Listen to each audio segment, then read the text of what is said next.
Well, I bought another tractor. It's a John Deere 425. Believed to be a 1999 model based on the serial number. Serial number is 72,000 even.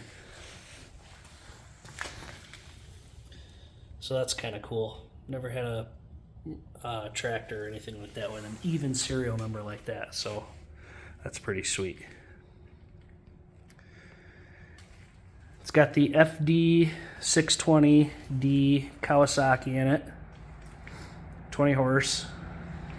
It does have the plastic valve covers on it. The one side is leaking pretty good actually too. It's got a pretty substantial leak in it.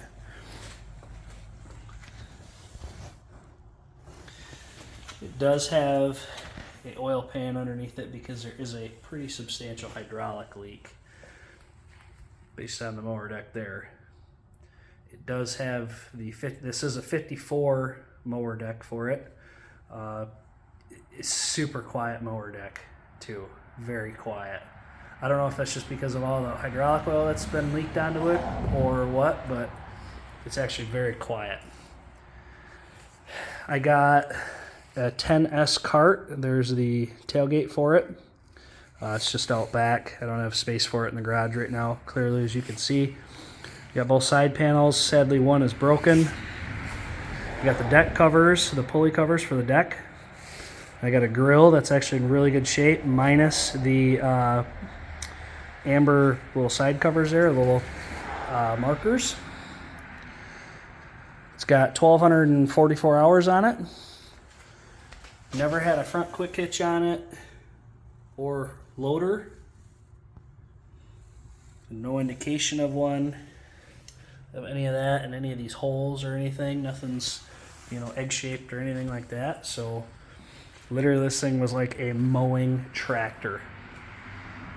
It's a pretty easy life based on everything that I can tell. Fires right up. It runs awesome. It just purrs. I don't know the history on it though, if it has the plastic cam gear or not. My guess is at 1,200 hours it probably doesn't. And I know 98, 99, I believe, were the years that Kawasaki got wise and they started getting rid of that plastic cam gear when they were producing these motors. So that motor might be one of the very first ones with a steel cam gear in it as well. I don't know. The story behind this whole tractor is I bought it from a guy that buys and resells estates. So his company comes in and buys the estate from a family that's having a sale. They will literally come in and buy everything, and then they sell it. So that's how I ended up with this.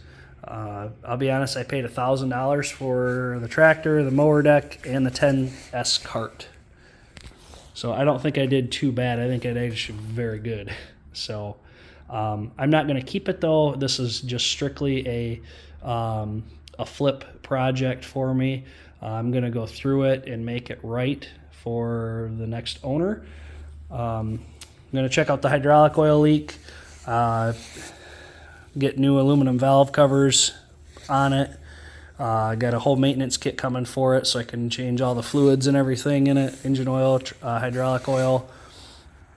Yeah, there's a hydraulic leak. I believe it's from the steering valve, which is also a fairly common thing. Typically it's just the little O-rings that go bad.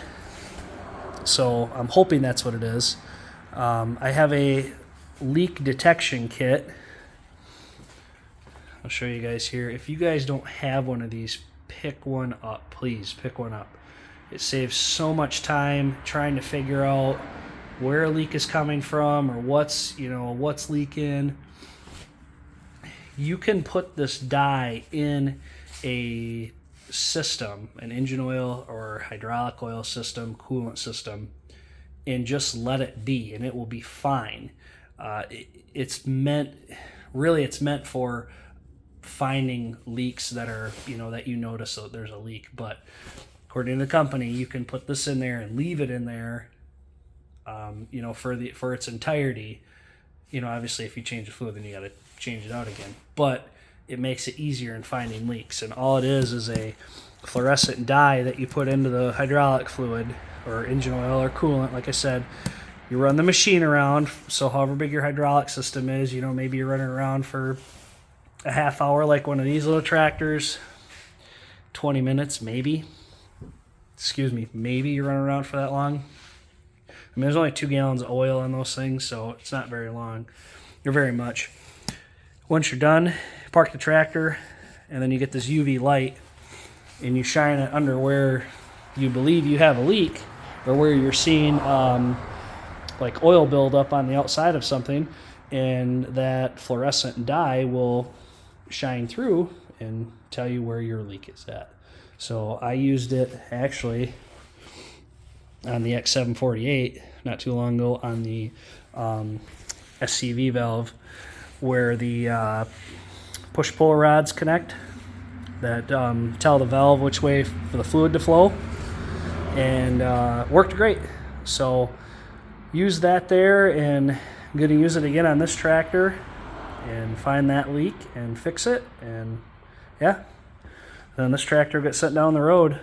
So the only big, I guess, I can deal with that. The one thing I don't like is the front of the mower deck, somebody hit something. So it should be a fairly easy fix, but I want to make sure it's done correctly too. So my thought was taking a bottle jack and putting it between here and spreading it like that, and that should push that back out. I did run the deck before I loaded it on my trailer, and the deck was super quiet. So there was no noise, no nothing. It was very smooth running. I don't know. I mean, you can see those spindles there. The spindles are in actually pretty good shape, the aluminum there. So I don't know if those are new spindles or, yeah, like I said, sadly I don't have any history on this thing. Other than just what the guy told me. And he's like, yeah, I checked the oil and it was good in the motor, so threw it up for sale. So, but for $1,000, I can't complain. Literally, I mean, it's got both taillights in it.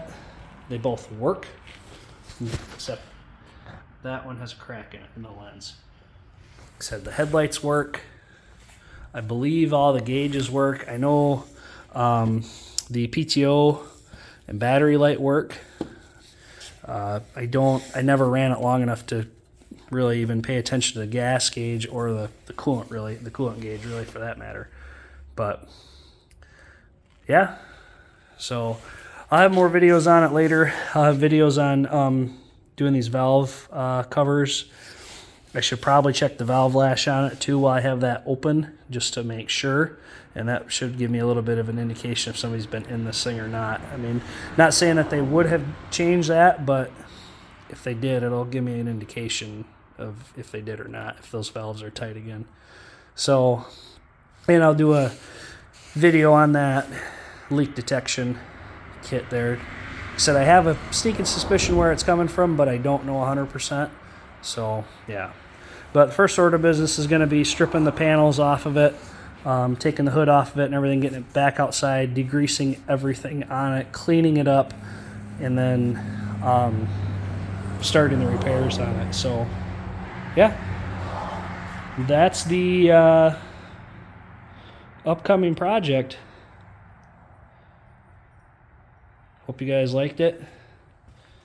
Leave a comment if you have one of these, or if you have had problems with it, or if you have any little bit more insight on the hydraulic oil leak. It's back there somewhere.